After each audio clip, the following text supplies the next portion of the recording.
ایک بات صرف سنو، ایک بات، تقریر بہت سنتے ہو، کبھی کبھی بات سنو، کبھی کبھی بات سنو۔ ابو جہل خانے کعبہ کے دروازے سے گزر رہا تھا اور میرے نبی کھڑے تھے، میرے نبی کھڑے تھے۔ لفظ کو دہرانے کے لیے ضمیر بھی تیار نہیں ہے مگر تاریخ ہے۔ اس نے کہا کہ اے مسلمانوں کے نبی، بڑے بدصورت لگ رہے ہیں۔ میرے نبی نے مسکرا کر کہا، سب سکتا یا ابا جہل، اے ابو جہل تو نے سچ کہا۔ صحابہ پریشان ہیں۔ 2-4 منٹ کے بعد حضرت ابو بکر آئے، نبی کو دیکھ کر مسکرائے، مسکرائے، مسکرائے، مسکرائے۔ میرے نبی نے کہا، ابو بکر کیوں مسکرا رہے ہیں؟ کہ یا رسول اللہ، آج بہت خوبصورت لگ رہا ہے۔ 2-4 منٹ کا فاصلہ ہے۔ بولا یا رسول اللہ، آج بہت خوبصورت لگ رہے ہیں۔ میرے نبی نے پھر کہا، صدقت یا ابا بکر، اے ابو بکر تو نے سچ کہا۔ صحابہ پریشان کہا، یا رسول اللہ، اس نے یہ کہا تو آپ نے کہا تو نے سچ کہا، انہوں نے کہا بڑی خوبصورت ہے تو آپ نے کہا تو نے سچ کہا، دونوں میں سچ کون؟ رات ہوگی تو دن نہیں، دن ہوگا تو رات نہیں، سیاہی ہوگی تو اجالا نہیں، اجالا ہوگا تو سیاہی نہیں، دونوں میں سچ کیا ہے؟ میرے نبی نے کہا، اے لوگوں گھبراؤ مت، اللہ نے میرے جسم کو اللہ نے میرے جسم کو آئینہ نہیں سمجھے، شیشہ، شیشہ بنایا ہے۔ جو میرے سامنے آ کر مجھ کو دیکھتا ہے اس کو میں نظر نہیں آتا، میرے جلووں میں اس کو اپنی صورت نظر آتی ہے۔ ابو جہل نے جو بدصورت کہا وہ اپنا تھوبڑا دیکھ کر کہا، اور ابو بکر نے جو خوبصورت کہا وہ اپنا چہرہ دیکھ کر کہا۔ اب میں بار بار پوچھتا ہوں، اے ابو بکر آئینہ ملا ہے، زلفوں کو کیسے سنوارتے تھے؟ اے عمر آئینہ ملا ہے، زلفوں کو کیسے سنوارتے تھے؟ اے عثمان غنی آئینہ مل گیا، زلفوں کو کہاں سنوارتے تھے؟ اے مولانا علی آئینہ مل گیا، زلفوں کو کہاں سنوارتے تھے؟ کہ آئینے کی ضرورت نہیں تھی، نبی کے سامنے کھڑا ہو جاتا، اپنے زلفوں کو سنوار لیتا، صاحب پتہ چل گیا کہ مصطفیٰ آئینہ ہے تو مصطفیٰ کا بیٹا بھی تو وہی ہوگا۔ زور سے بولو نا یار۔ تو اب کہیں مت جا، نماز سیکھنا ہے یہاں آ جا، روزہ سیکھنا ہے یہاں آ جا، اطاعت سیکھنی ہے یہاں آ جا، عبادت کا رنگ لینا ہے یہاں آ جا، خدمت کا سلیقہ لینا ہے یہاں آ جا، شرافت کا میدان مارنا ہے یہاں آ جا۔ ابے جو فیضان تھا اسی کی شکل میں تو فیضان بیٹھا ہے۔ سبحان اللہ، سبحان اللہ۔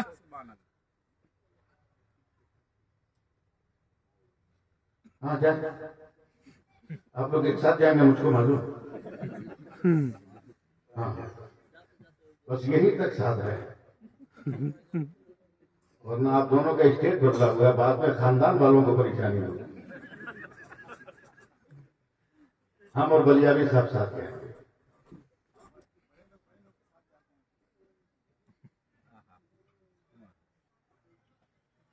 کوئی چھوٹا کوئی بڑا نہیں۔ سبحان اللہ کہیے، اور پیار سے بولیے سبحان اللہ۔ اب جلدی جلدی ہم سے 2-3 بات سنی، اس لیے کہ ہم ابھی دیکھے نہیں، ہم کیا بجے سے شروع کیے اور 3:30 ہو گیا، مشکل سے 10 منٹ ٹائم ہے میرے پاس۔ سلام بھی پڑھنا ہے، حضرت کی دعا بھی تو لینی ہے نا۔ حضرت ایک دم دیہاتی انداز میں تقریر کروں آج۔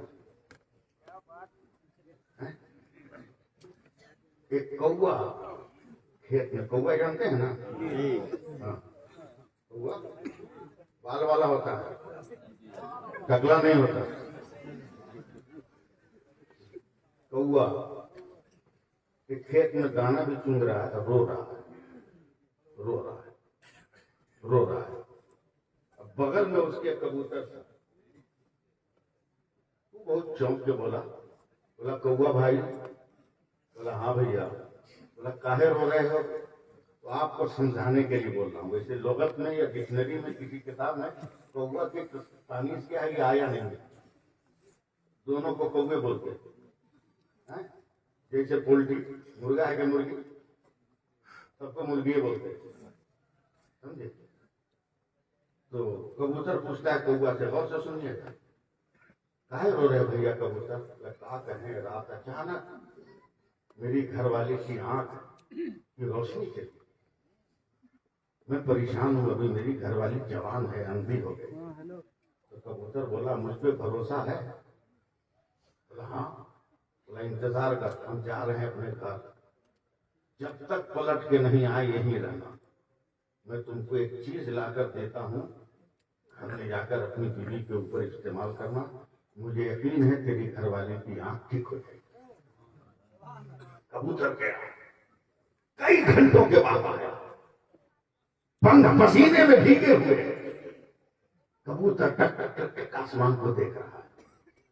اچانک وہ کبوتر بیٹھا اور اپنی چونچ میں سے ایک لکڑی لیا، لے جاؤ، چونچ میں دبا کر مٹی پہ رگڑنا، اس لکڑی کو سمجھ رہے ہیں نا، مٹی پہ رگڑنا، اور تمہاری گھر والی جو اندھی ہو گئی ہے نا، اس کی آنکھ میں سرما کی طرح لگا دینا، میرا دعویٰ ہے کہ اس کی آنکھیں روشن ہو جائیں گی۔ گیا گھر بنا کر چونچ میں لکڑی لے کر، اور جانے کے بعد مٹی سے رگڑا، جیسے ہی آنکھ میں لگایا نا تو اس کی گھر والے کی آنکھ روشن ہو گئی۔ دونوں گلے ملنے لگے، کوا وہ لکڑی لیے میں کھیت میں آ رہا ہے، کبوتر کو تلاش کر رہا ہے۔ کبوتر ایک جگہ چپ چاپ حسرت یاس کا مزار بنا ہوا بیٹھا ہے، پتا نہیں کیا ہوا میرے یقین کو۔ کوا بولا شکریہ ہے تیرا کبوتر، آنکھ تو ٹھیک ہو گئی، مگر بتانا یہ لکڑی کہاں کی ہے؟ یہ لکڑی کہاں کی ہے؟ یہ لکڑی کہاں کی ہے؟ نہیں جاگے گا تو میں تھوڑی جگہ پاؤں گا، یہ لکڑی کہاں کی ہے؟ ادھر دیکھتے رہنا، یہ لکڑی کہاں کی ہے؟ کبوتر بولا کیا بتاؤں، میں جوار نبی میں رہتا ہوں، سبحان اللہ، میں مدینے میں رہتا ہوں۔ پھر کہا مدینے میں گنبد خضرا میں جو جھاڑو دیا جاتا ہے نا، میں اسی کا تنکا لے کر آیا تھا، اور فیصلہ کر لو کہ مدینے میں لگنے والے جھاڑو کا تنکا جب اتنا پاور رکھ رہا ہے کہ آنکھوں میں لگ جائے تو اندھی آنکھ روشنی والی ہو جائے، تو یہ تنکا تھوڑی ہے، یہ تو مدینے والے کا خون ہے۔ سبحان اللہ، بے شک، سبحان اللہ۔ اس کی عظمتوں کا اندازہ، پاگل ہے وہ لوگ جو بھوکتے رہتے ہیں، بھوکتے رہتے ہیں۔ ہم لوگ نسبت والے ہیں، سمجھے، ہم لوگ نسبت والے ہیں، ہم لوگ صرف آئینے کا احترام نہیں کرتے، آئینے کے فریم کا بھی احترام کرتے ہیں، ورنہ شیشہ ٹوٹ جائے گا تو فریم کو کون دیکھتا ہے؟ میں نے تو حضرت کے والد صاحب کے ساتھ بھی جلسے میں تقریر کیا، آج کر رہا ہوں، آپ کو فرق محسوس ہو رہا ہو، آپ کو فرق محسوس ہو رہا ہو، مگر ان کی عمر میں 20-25 برس لگا کر، گھٹا کے نہیں، ان کی عمر میں 20-25 برس لگا کر پھر ان کی صورت دیکھو، فرق نظر آ جائے تو پھر میرا غریبان فرق نظر آ جائے تو میرا غریبان تھام لینا۔ سبحان اللہ۔ ہم نے تو جوانی سے حضرت کو میں نے دیکھا، اللہ کا شکر ہے کہ جو گیا ہے وہ بڑا جانکار تھا، حضرت چپ چاپ نہیں چلا گیا، خاموش نہیں چلا گیا، پورے ہندوستان میں پھیلے ہوئے مریدوں کو نراش اور اداس کر کے نہیں گیا، وہ قبر میں گیا، مگر جاتے جاتے بولا ارے کائے تو رو رہا ہے، فیضان چھوڑ کر جا رہا ہوں، سبحان اللہ، سبحان اللہ، فیضان چھوڑ کر جا رہا ہوں۔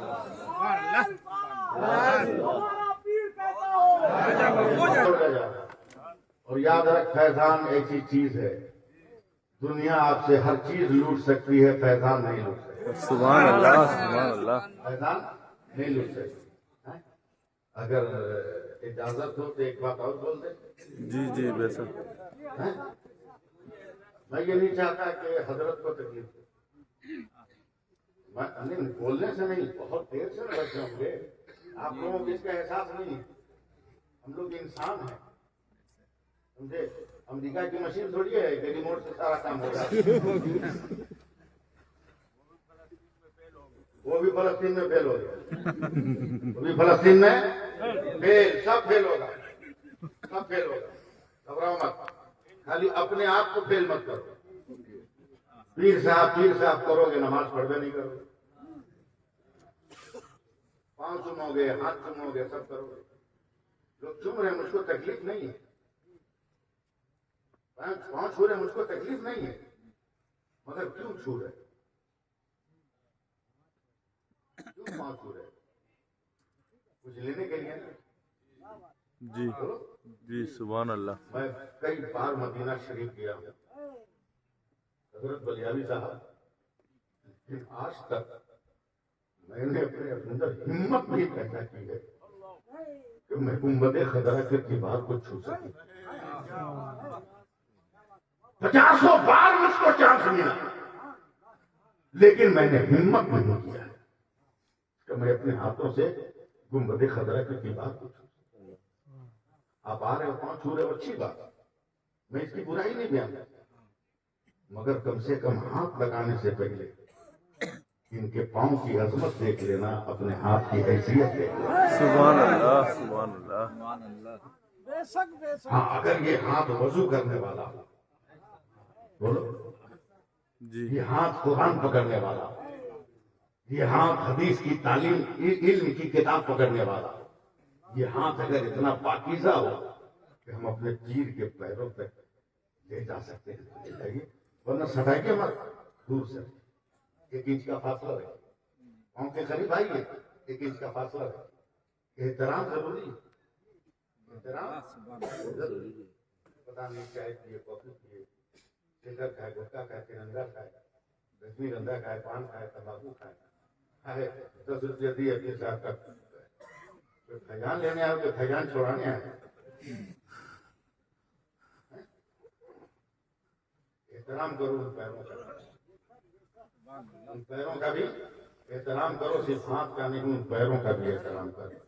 بدن میں دوڑنے والا خون صرف چہرے پہ نہیں دوڑتا ہے, قلبے سے لے کر سر تک دوڑتا ہے. سبحان اللہ. جو لہو دوڑ رہا ہے ان رگوں میں, وہ کسی اور کا نہیں ہے, وہ کربلا کے حسین کا لہو. سبحان اللہ سبحان اللہ. کربلا کے حسین کا لہو دوڑ رہا ہے, اور حسین کا لہو کیا کہتا ہے. اگر اجازت دو تو میں ایک پیغام دوں گا, صرف ایک پیغام. وہ پیغام ہے حضرت رضوان کا, وہ پیغام ہے حضرت فیضان کا. شروع کروں, بولیے.